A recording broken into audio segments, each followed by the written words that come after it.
Maharashtra superfast news चॅनलमध्ये आपले सहर्ष स्वागत आहे। खास सत्याची धार लेखणीची महाराष्ट्रातील ताज्या आणि वेगवान बातम्या पाहण्यासाठी आपल्या हक्काचे चॅनल शेअर करा, लाईक करा आणि सबस्क्राईब करा। धन्यवाद। आमदार रोहित पवार यांची करंजा गावाला भेट, जेटी व पुलाच्या कामाची बोटीतून पाहणी, पावसाळी अधिवेशनात सरकारला धारेवर धरण्याचे आश्वासन। आमदार रोहितदादा पवार यांनी आज करंजा गावाला सदिच्छा भेट देऊन स्थानिक मच्छीमार, शेतकरी आणि ग्रामस्थांच्या विविध जळजळीत समस्यांची प्रत्यक्ष पाहणी केली। उरण नगरपालिकेच्या नगराध्यक्षा सौ भावनाताई घाणेकर यांनी या महत्त्वपूर्ण दौऱ्याचे आयोजन केले होते। दौऱ्याची सुरुवात करत आमदार रोहित पवार यांनी करंजा येथील प्रसिद्ध द्रोणागिरी मातेच्या मंदिराला भेट देऊन दर्शन घेतले। यावेळी मंदिराला मिळालेल्या पर्यटनाचा दर्जा आणि मंदिर परिसर सुशोभीकरणाच्या कामाबाबत त्यांनी ग्रामस्थांकडून सविस्तर माहिती घेतली।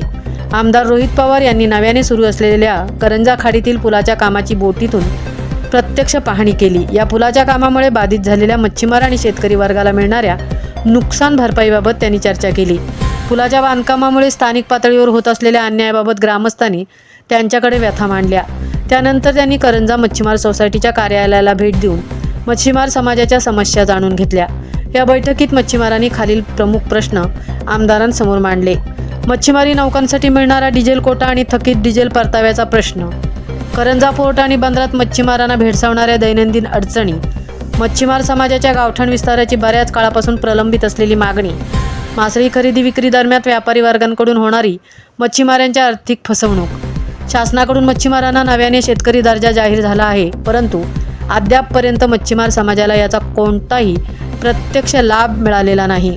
या सर्व समस्या ऐकल्यानंतर आमदार रोहित पवार यांनी मच्छीमार व शेतकरी वर्गाला आश्वासित केले की आगामी पावसाळी अधिवेशनात करंजा पोर्ट पुलाचे काम आणि बाधित मच्छीमारांच्या सर्व प्रश्नांवर आवाज उठवून सरकारला धारेवर धरले जाईल आणि हे प्रश्न मार्गी लावले जातील। या दौऱ्याप्रसंगी सीताराम नाखवा, मार्तंड नाखवा, KL कोळी, रमेश भगत, भारत नाखवा, रमेश नाखवा, जयेंद्र नाखवा, नरेश कोळी, उरण नगरपालिकेचे राष्ट्रवादी काँग्रेस पक्षाचे सर्व नगरसेवक तसेच सामाजिक कार्यकर्ते सचिन डाऊर, कल्पेश थळी, मधुकर थळी, काँग्रेस नेते भालचंद्र घरत, मनोहर थळी, शैलेश डाऊर, देवदास थळी, मुकेश थळी, परेश म्हात्रे, उरण पत्रकार संघ, मोठ्या संख्येने ग्रामस्थ व मच्छीमार उपस्थित होते। महाराष्ट्र सुपरफास्टसाठी तृप्ती भोईर, उरण।